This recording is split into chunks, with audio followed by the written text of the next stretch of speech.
Hey there, and welcome back to the B2B Marketing Asia podcast. Super excited. This is a guest I've wanted to have for a long time. I'm actually rocking the red in your honor. He is Jay Beach, who is a man, the myth, legend. He's a creative marketer at Crowdfunder UK. Thanks so much for being on the show. Thank you for having me. I'm looking forward to this. Absolutely. And so I think many people will recognize you by, your outfits or your beard or the video you put out. So I want to go ahead and share a video that you put out, which I thought was incredibly well done, incredibly creative. So let's go ahead and take a look at that. And then we'll talk about behind the scenes, how you came up with the idea, created it, and some of the results. So let's go ahead and show that now. Here we go. I lost my job. I want the world to know. Redundancies I probably can't say that.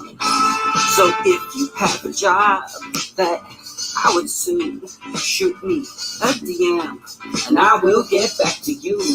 Maybe I can create content just like this to help your friends succeed and pay my bloody rent. The time has come for me to ask for help. I have to shout that I am a fool.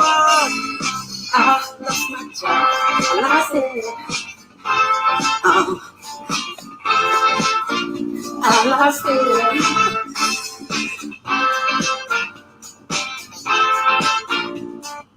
Oh, I love it. Gets me every time. That's actually one of my mom's favorite songs, but I know you're obviously much younger than her. So Jay, how did you come up with that? You obviously, it looks like you lost your job. I feel bad whoever let you go because biggest mistake they probably made. But take me through, how did you come up with the idea? What was the situation you were in to create this? And then how did you decide to create a kind of song and dance video behind it? Of course, yeah. So there was a while in the UK where I was put on to furlough. That's a government scheme here that was introduced during the pandemic. And that was designed to keep people employed without them having to work. So if businesses were maybe having a bit of a down period due to the coronavirus, they could get government funding from the government, obviously, to support their staff. So I was placed on that for a while. And after about 4 or 5 months, it came a bit apparent that things were changing within the organization that I was with, and that my role actually wasn't going to be needed anymore. So they had to make the decision to lay me off. I received the phone call that I was at risk of this redundancy on a Thursday. And the second I got off this call, I just went into, how can I fix this? I need to get active now. I've had so many friends over the last year that have lost their job. And it's taken 5 months to find something new, and that just was not an option for me. So I was like, cool, let's dive in. Let's do something a bit creative. Luckily, I'd been listening to a disco hits playlist on Spotify all day. And Diana Ross was actually one of the last songs that played before I went on the call. So it was already kind of somewhere at the back of my head. And the next thing I know is I was telling my housemates that I'm probably going to lose my job. And it just came out. I just was like, I lost my job. And that sparked something. And I think it triggered a panic response that I knew I could spend this weekend waiting to find out if I was actually losing my job, either panicking or doing something to distract myself that's going to productively help the situation. And that weekend is when I jumped on creating this video. So by the time I did have the final meeting, which was confirming I had lost the job, I already had the content ready to go out to start my job search. Yeah, it's like I said, extremely creative because, like I said, many folks lost their jobs last year because of COVID. And I think many of them were going through the very traditional route of sending out resumes. I know one of my friends or former colleagues was basically been trying to find a job for the past 8 months. And so I think it's really, really difficult to stand out when there is such a large influx of people who are unemployed looking for jobs. And so the fact that you did something different, creative, that definitely stood out. I know obviously went viral and you got a job thereafter. So I appreciate you taking me through the idea. What was the process behind it? Did you write everything and script it yourself? And what was that like? It was kind of like a lightning moment. I was stood there in this what am I going to do? How am I going to get out of this? The first line came to me, and that was it. I ran straight to my room. I left my housemates and just sat down. And before I knew it, these lyrics were just flowing out of me. I wrote them all down, took it out to my housemates, and they were just like, I mean, it's the most you way that you could get a job, so let's do it. And luckily, my housemate, I've worked with her in the past, and she works in video. So it was kind of the perfect combination that we were able to just so quickly react. I was able to record the music myself in my room, write the lyrics, record it, get it ready, and then we went out literally onto the balcony outside our house and filmed the video in about 20 minutes. It was such a quick turnover. And then we just threw it together and looked at it and was like, this could work. Who thought? And that was pretty much our process. It was just such a quick go moment. Yeah, no, I mean, 20 minutes to create something that got that reaction is incredible.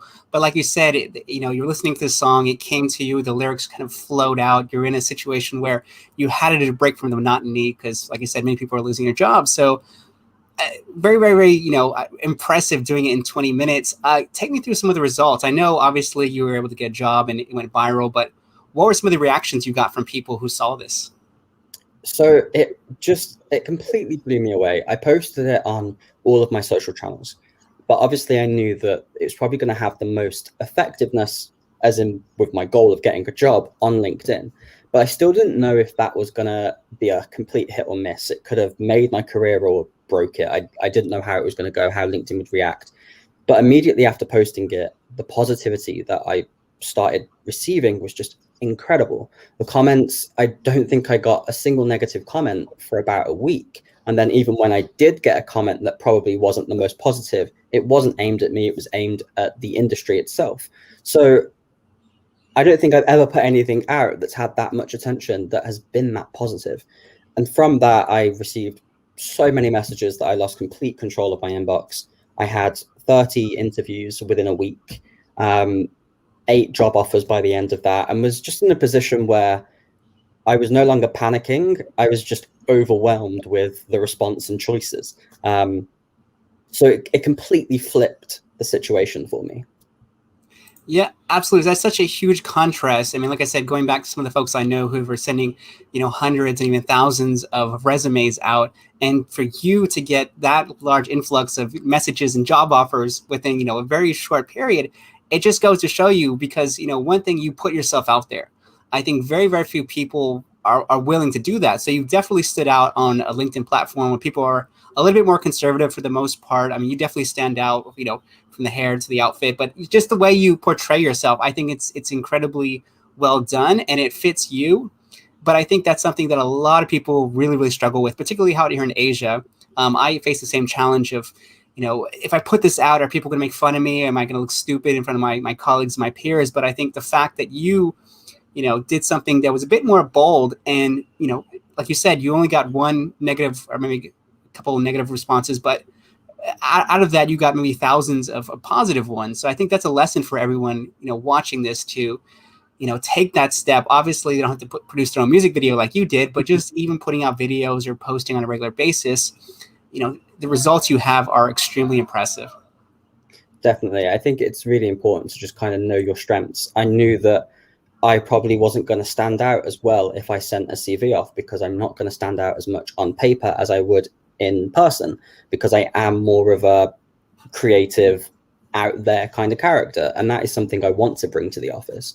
So although it is a risk for me at that point in time, it was also a bit of a filter. The person that was going to hire me off the back of something like this was going to know exactly who they're going to get when I come into the office, because this is who is going to turn up to the office. I'm not going to come in a suit and be a bit more mellow after putting a video like that out. So it kind of just got me straight into the position I wanted to be, as in, here I am in the workplace, and this is what you can expect.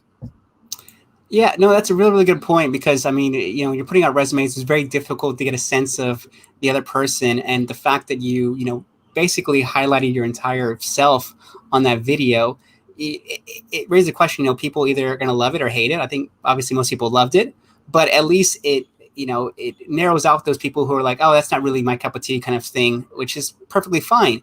And I think that's the way, as an individual, and I'd love to see more brands doing this. This is something I'd love to get your thoughts on too, is what are some of the key lessons you've learned? Because obviously you want to be able to, translate these to other individuals who are in a similar situation, and even brands, because that's the biggest question I always get every single time is, how do I stand through the clutter? So this is something I'd love to get your thoughts on.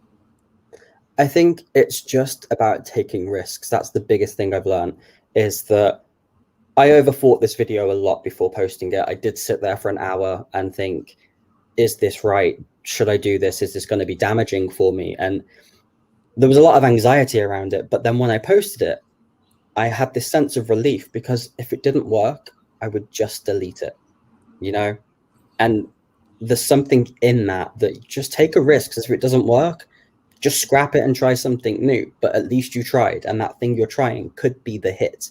I think people are just so concerned about staying within the boxes and being like, no, LinkedIn is this platform. I can't post it. It's not Facebook. It's not Instagram. It's not TikTok. But why? If you want to stand out, put your content on there, be yourself on there, and stop trying to just conform, because people don't connect to that. Absolutely. No, I think that's great advice. And this is something that many people struggle with, is putting themselves out there. Like, I appreciate you sharing that you did have a bit of anxiety before putting it out and thinking about what are people's reactions, because I think it's the same thing, I went through as well before posting on LinkedIn. How do I, put it out there and, ease that anxiety? But the fact that you got it out there, I think is incredible. And it goes to show you that taking risks does pay off. I think that becomes a little bit more challenging for brands. Well, at least the excuses, we have our corporate guidelines and things like that. I'm not sure if you have an experience with brands who are a little bit more, I wouldn't say traditional, but a little bit more stuffy in terms of their approach, particularly in the B2B space, what it's been like, and what are some ways in which they can embrace risk without going, head first, like you kind of did it with your video. You have to adapt. I think social media has moved everything forward so much and continues to move things forward, and your audience is moving forward. If you're not moving forward, then you're just going to be left behind. We go through social media now and we see so much content, we consume so much content. I'm not going to stop on your content if you're just pushing out the same stuff you always push out. You have to adapt, and there is risk in adapting. But as long as you're not doing anything harmful, as long as you are being conscious with the content you're creating, there is no real risk. If someone doesn't like the advert, they don't like the advert. They just move on with their lives. I think it is just taking your risk and making sure you adapt. Don't get comfortable, because you can't get comfortable on social. Absolutely. Don't get comfortable. Some very good advice. I know you're active on TikTok as well, and your kind of more recent videos have that kind of, bite-sized, entertaining feel to it. Do you get inspiration from tips from TikTok and then translate that to LinkedIn, or how does that work for you? I think I get inspiration from all the channels. I'm active on pretty much all of them now. Mostly TikTok and Instagram are my two main ones, and I've been creating on those platforms for a while now. TikTok is something that you can go on there and you can scroll for about 30 minutes and leave that app with multiple ideas. And just because you found it on TikTok or it's a TikTok trend doesn't mean that isn't going to be relatable on other channels. And there's no reason you can't bring it across, because let's face it, how many of us are also on LinkedIn and TikTok? How many of us are scrolling through TikTok on our break, and then we come onto LinkedIn and we're scrolling through and we see content that's familiar? So we're going to watch it, right? Because we've just come from TikTok and now it's right in front of us again. So I think there's a lot of overlapping that can be done there. And there's ways you can alter it, of course. You can utilize the fact that LinkedIn is more of a professional knowledge sharing platform, but just do it in a TikTok style. Do it in a style that people are used to consuming, that they recognize as fun and engaging, and then bring it onto a platform where they're used to seeing content that maybe is a little bit more bland in comparison. Absolutely. I mean, I can attest to that. I've done a couple of experiments over the past year or so, because I like to write sketch comedy. And so I'm not the best performer, I'm not the best looking, but I did some kind of sketch comedy with myself playing different characters, talking about lead generation, all the things that I found kind of, painful about it. And it really resonated with a lot of people. And I actually posted it on YouTube as well, and it kind of shot up like 1,000 views within like 24 hours. So it was quite funny to see, everything else that I've done is a little bit more traditional. How do I do something different? And then another video, which I did recently, I took a snapshot because I created my own TV show for my daughter to teach her how to spell. And so I put a snapshot of me holding a Barbie because that's how I teach my daughter. And people really resonated with it. They send me, tons of messages saying, oh, you're an incredible father. And it's like, I would doing what any father would really do if in that situation. So I think to your point, putting yourself out there and taking the risk and getting ideas from other channels, because, I myself don't get a lot of inspiration from LinkedIn as much anymore, except for obviously the stuff you're doing. I get inspiration from what TikTok is doing and obviously what Netflix and some of their viral videos on YouTube, because to your point, those channels, people tend to take more risk than LinkedIn. So the question is, how can you take some of the ideas, some of the formats, and apply it to a professional contest, whether it's marketing or sales or finance or whatever format you're in? I know a bunch of people who have created memes. So the B2B Growth Podcast, those guys create a lot of really, really well done memes around B2B marketing. And it works because, like you said, people are people at the end of the day. You may be a CEO of a company, but you may be looking at memes in your personal life or funny videos on YouTube. So I think a lot of people forget that, and I think this is a good reminder for those folks. Agreed. Yeah, I think you don't have to put yourself in a furry coat and dance around to Diana Ross. You don't have to do that if that's not who you are. But you are consuming content, so why can't you? If you see something on TikTok that sparks some interaction, download the video and post it on LinkedIn and write something about it. Of course, credit the creators if they're on LinkedIn, but you can share content like that. And most people on TikTok are happy with you sharing their content. That's why we leave the download feature on. You can do multiple different things to get you across. It doesn't have to be one tone. You can do slideshows, you can do graphics, memes, like you said. There's just multiple ways that you can put yourself out there, whether that is even just writing, So I think it is more just thinking outside the box and not being so scared to post it. Start slow, put one thing out, see how people do, put another one out, and slowly just build yourself up to that point where you're confident to put something a bit bolder out there. Yeah, no, it's a very good point. Going back to, coming up with ideas, I think one thing that I try to do is put out videos that I would want to watch if I was an audience member. So for me, I love watching sketch comedy. I grew up with the Chappelle Show and SNL and stuff like that. And so it's part of who I am. And I think that I love it so much that I try to incorporate it when I'm doing. Even the video that I put out that did very well is I'm a big Curb Your Enthusiasm fan.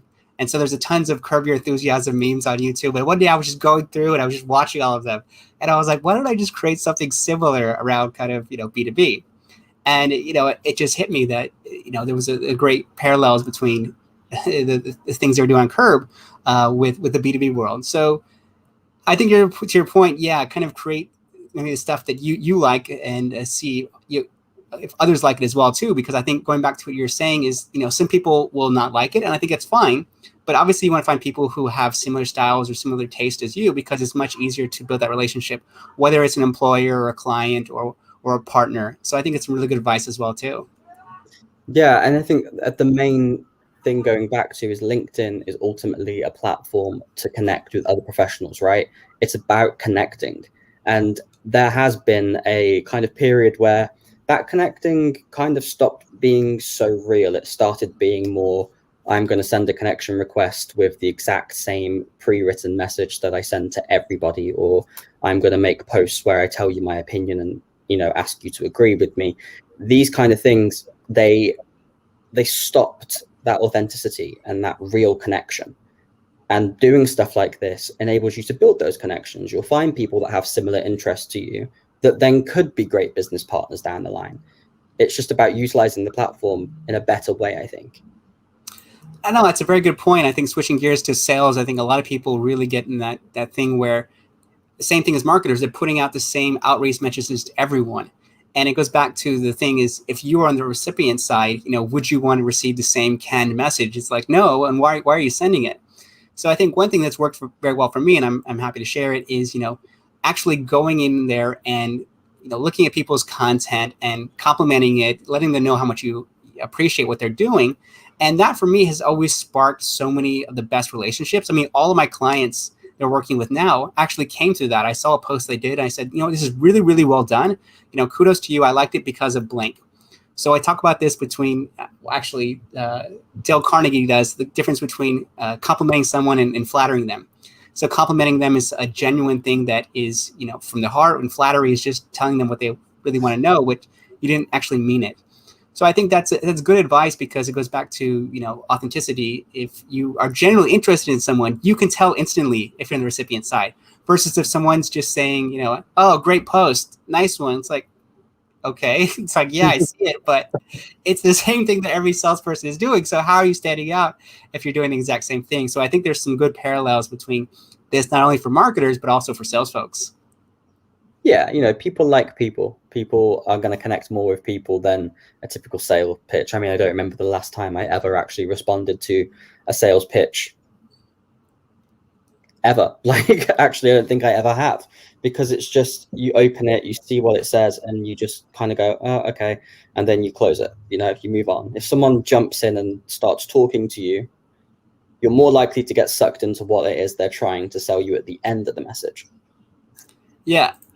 Exactly. And I think this is what a lot of people forget is, people are interested in people and they buy from people as well. So obviously, if I like Jay, I like his personality, I like his videos, I'm obviously going to have him on the podcast, but then I'm going to support him whatever he does as well, too. So, we hopefully facilitate a longer term relationship where if you have any questions, you're looking for introductions, I'm more than happy because obviously I like you. I appreciate you coming on the show. And I think this is what it's really about. People forget that because they have these KPIs or they have these quotas in place, and that really pushes them to think about it from their own self-interest rather than thinking about, okay, how can I build a genuine relationship with this person who I really like and I'd love to work with? If we do work together, great. If not, then so be it. We have at least a relationship we can continue down the road. So really, really good advice, Jay. I really appreciate you sharing that. Thank you. And any last piece of advice for anyone watching or listening to, like I said, take that step, be a bit more bold, and put themselves out there, or basically any key learning from doing this experience, launching that first video? I would say it can be quite daunting when you're like, okay, I need to think outside the box. I need to come up with something. And when things are a bit too daunting and seem a bit too impossible, you might shut down. So don't think of it as something you have to come up with immediately. Set 20 minutes a day aside, 20 minutes every couple of days aside, to just sit down and write down some ideas, put them on the wall somewhere, and walk away and leave it. Don't feel the pressure of having to come up with this amazing idea in the moment, because that never happens. No one ever intentionally comes up with something that is going to go viral. People have an idea and they act on it quickly, rather than overthinking it, because that's when you just stop your work from actually, being what it needs to be. Absolutely. I think that's great advice. And I was just telling someone on the call yesterday, how I get my ideas from walking or, doing different things that have nothing to do with work.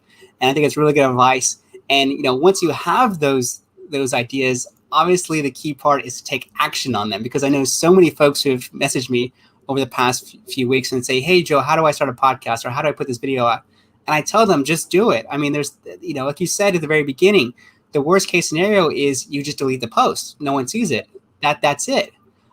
So, there's no major risk there. So I think that's really good advice. No, I totally agree. And another thing is also, don't be scared to ask for help from someone. I wouldn't have made the video I made if I didn't go to my housemate and ask for their support in making this. You need to rely on the people and admit when your expertise may need a little bit of guidance, or you may need someone to bounce an idea off and say, am I crazy or is this good? Speak to people, open your communication. And again, that comes from connecting on LinkedIn, right? Absolutely. I mean, that's another really good point to wrap things up is, understand what you're good at, understand what other people are good at. And obviously don't be afraid to ask for help, because some people, most people are willing to help if you generally, ask them. So I think it's really, really good advice. Jay, thank you so much. I really appreciate you coming on the show and sharing all your stories and experiences. It's been super enlightening, and I really appreciate you taking the time. No, thank you for having me. It's been a pleasure. Absolutely. Well, as always, guys, thank you so much for watching and listening to today's episode. Be sure to follow Jay on LinkedIn. We'll put his TikTok information as well, so you can follow him there. Thank you guys so much. We really appreciate it. Stay safe, take care, and we'll see you on the next episode.